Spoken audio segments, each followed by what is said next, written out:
in the Chalbi Desert with Capital in the Morning.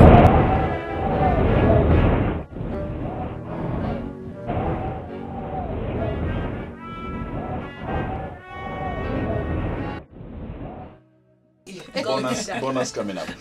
But Grace, let's take it back. Let's start from where were you born? I was born in Nakuru. All right. Yes. Siblings? Siblings, we're 6 of us. But that's from mommy number 1. Right. And I'm the firstborn.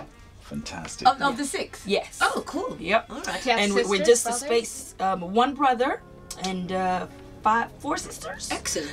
And with a space of one year each. So like, you know, mom just hurried them out and got on with... Voila. Wow. Went to do re mi fa sol. Amazing. Yes. Where did you go to school? I went to St. George's Primary School until standard 8. And then my father shipped me off to many different schools. I can give you a very funny story. I was called to ARIA. ARIA Samaj? Yes. And I did that for like 1, 2, 3 terms. And my dad said, this stories of getting in the mud, Sare, nah. So he shipped me off. You got those ones as well. Yes. He shipped me off to Kalenjin land, to a couple of schools. I remember quitting each one of them until lastly I settled in Kericho. Wow. And I went to Kipsigis Girls. Why did you quit? Well, it was safaration, man.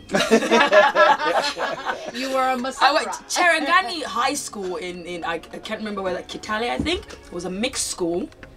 And having come from, you know, what do you call it, St. George's, where we're okay, and then you take into the village, it was pretty rough. One day, he was called by the headmaster and told, your daughter has just packed up her stuff and is waiting for you in the office, and she's refused to go back to class. Yeah, similar stories are going to be happening with Renee's Honey, children. do not listen to that story. Yes. I'm having problems with my 6-year-old. Yeah, I threw my toys out of the prom, and I refused to go back to class until he sent somebody to come pick me up. Same happened in primary school. He tried to yank me off at St. George's because he wanted me to do boarding in primary.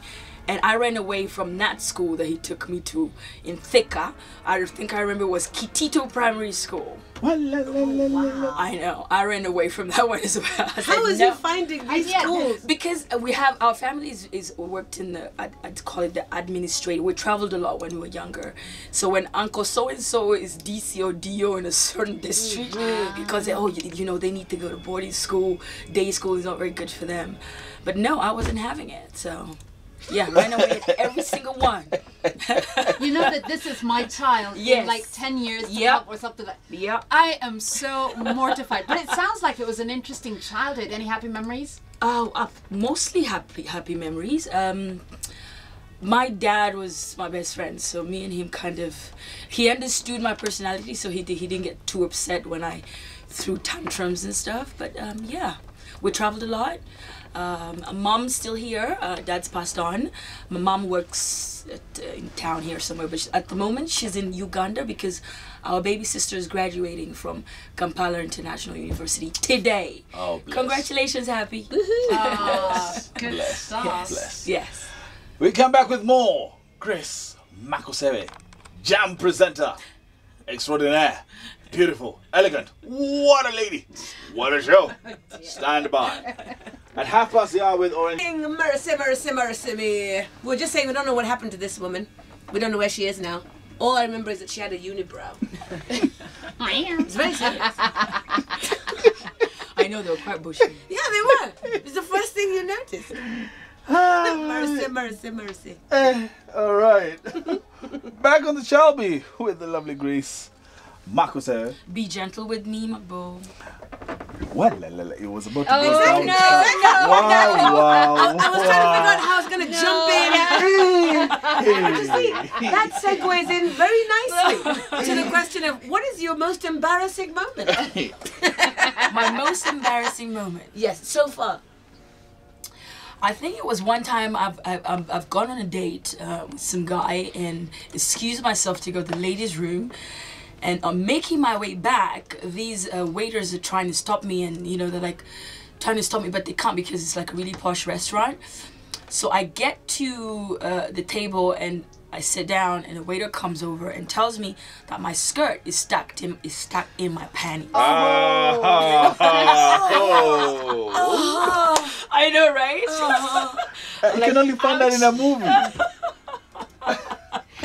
And after years of therapy, you can now talk. Now I can talk about on national radio. What did you do? Because I always want to know what happens next.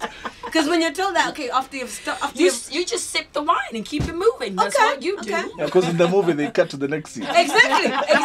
When she's with her best friend and she's crying. Yes. No, just keep on sipping the wine, keep it moving, and pretend nothing happened. Because I've always thought that if I ever fell down in public, I'd just stay there. That's the best way to do it. Just don't just get chill up. out. Just that's it. It's a wrap. Yeah. That was it. Yes. Okay, so what would people be surprised to know about you? Well, people are pretty surprised that I can speak Luo, first of all. I don't know why that is. Ay, Jaber. I know, right? And Waidaka, one of our people, was surprised that I was eating our lunch ladies' food on the stairs restaurant. I don't know Yes, what that is either. yes. That's our little cafeteria. And then some people are surprised that I can be nice, that I am a nice person. No, what does that mean? Because they see me and they think I'm quite... Feisty. Yeah, well, yes. I can't use the other words because we're on morning radio, but yeah. But yeah, I'm a nice person. But it rhymes with witches, right? Yes, those ones. Okay. I've just seen someone on Twitter saying they thought we were sisters. Oh, wow. Yeah. Good stuff. Oh, that's I'll cool. take it. I'll take it Yeah. down. Yeah, I thought Makosewe and Washuka were sisters. Oh, nice. Oh, bless. Woohoo, high five. What's that? My sister. Right, when you're all done with your little fest in the corner, you know. So, are you a bush or a beach person? Oh, beach, definitely. Bush, if I try bush, it needs to be VIP bush, baby. You see what I'm saying? You know what I'm saying? Thank you. Like the lose it to work. Yeah. You heard us and says talking about the chuchuma toilets the other day. You know, right? So no, I'm totally beach. Yeah. And what would your dream place be to visit outside of Kenya? You know, I want to go to Cuba. You see, we are wow, you sisters. Are we sisters? Yeah, We actually are. We You are? actually And we are. don't do I bushes. really- We don't do bushes because we weren't born to suffer. No. You see what I'm saying? Absolutely. I feel you. Cuba, baby. Love fest in effect. Yes. And it will happen, so yes. All right, so the good Lord is about to take you today and saying this is your last day. What would be your last meal? My last meal, it would have to be some osuga, Hey. some fish, Uh-huh. and some ugali. Why? Yep. Oh, soga. Some red and corn. Yeah. Well, I like my ugali. what's your scariest moment? This one? Can I say this one? No. So nice. What do you mean, in the future or in the past? In the past. Scariest moment. That you've ever had. I'm not easily scared. But can I think about that? My scariest moment? We'll come back to that. Yes. And I suppose. Well, a different one. What's your proudest achievement so far? Can I say joining the jam? Hey, yeah. Oh, bless. Joining Brownie the jam points. 98.4. Yes. Well, yes, that was pretty proud because it was something that I wasn't planning to do. It just happened, and I'm like, oh wow, I think I can do the job. So hey, let's do it. Yeah. Sort of show it's a lifestyle, as we used to say. And yeah, and launching Nairobi VIP parties is another one. Yeah. It's blood, sweat, and tears, but it's heading somewhere, I Tell us think. a bit about that. How did you get into that? Well, it started as a hobby, actually. I used to do events when I was back in England. Then came back, joined True Love magazine, Drum magazine, and I used to host parties part-time. Like, you know what, let's just go hang out. So one time when I'm working at True Love as a fashion editor, I throw this party at Zen Garden and 500, 600 people show up.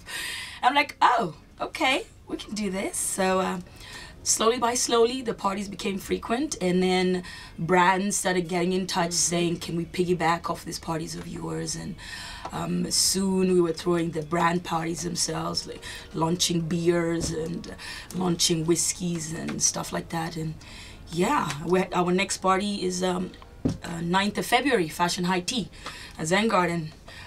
Tons of sponsors as well. So yes, that's how it started as a hobby.